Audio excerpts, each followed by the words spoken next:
come here this morning to speak. Governor Murphy, in responding to a tragic event in Texas, the package of gun bills here in New Jersey that would absolutely do nothing to stop school shootings.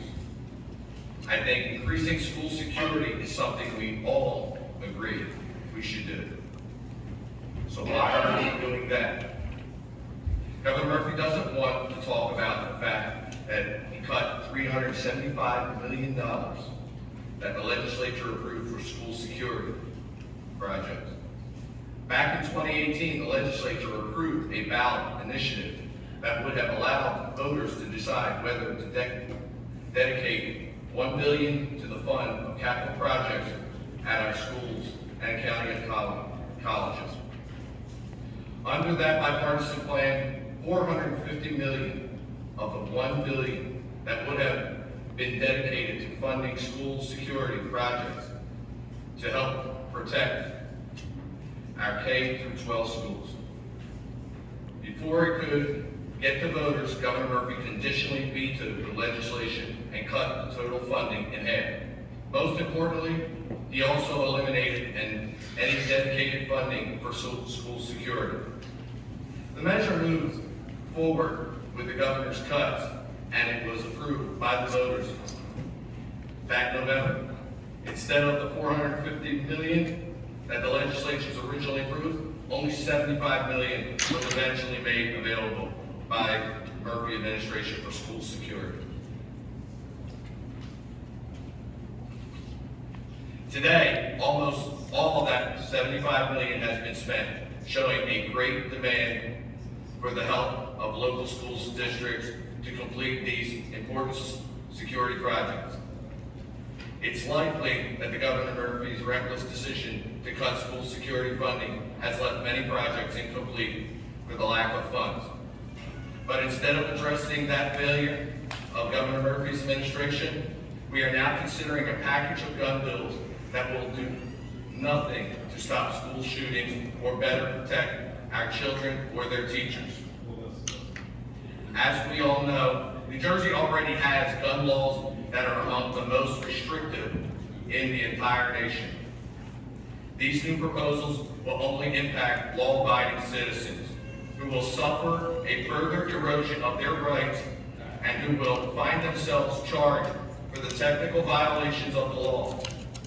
We have seen time and again that actual criminals, the ones who commit the bulk of the violent crimes with guns, are repeatedly set free with little consequences to victimize more the people. It's law-abiding gun owners who make honest mistakes that we choose to throw the book at and put through legal help. It doesn't make any sense.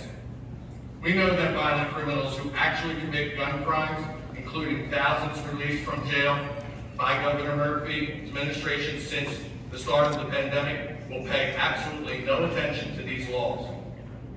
Criminals who commit gun crimes aren't going to register their guns when they bring them into New Jersey, or obtain a firearm purchasing identification card that they are not going to get the training these bills require. Criminals who commit gun crimes won't buy their ammo from a dealer who registers sales. They are surely won't use microstamped guns or use the microstamped guns that are registered to them.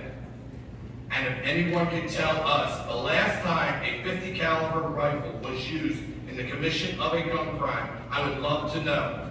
Banning their sales will have zero impact on the gun crime, since virtually no crimes are committed with them here or anywhere else.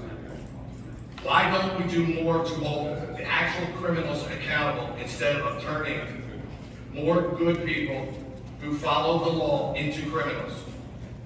So we know the package of bills isn't really about improving school security, isn't about stopping violent crimes either. So what is it about? It's about Governor Murphy's presidential ambitions and his desire to play to the far left of the Democratic Party, who just want to see any and every kind of gun restriction passed.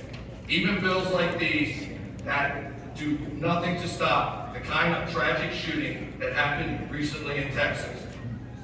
I want to add, back in January 11th, I swore an oath to the Constitution.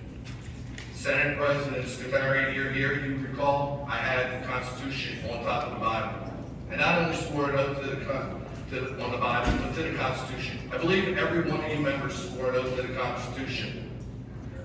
I believe that you should uphold the constitutional law and leave the guns alone. The Second Amendment allows for people's rights.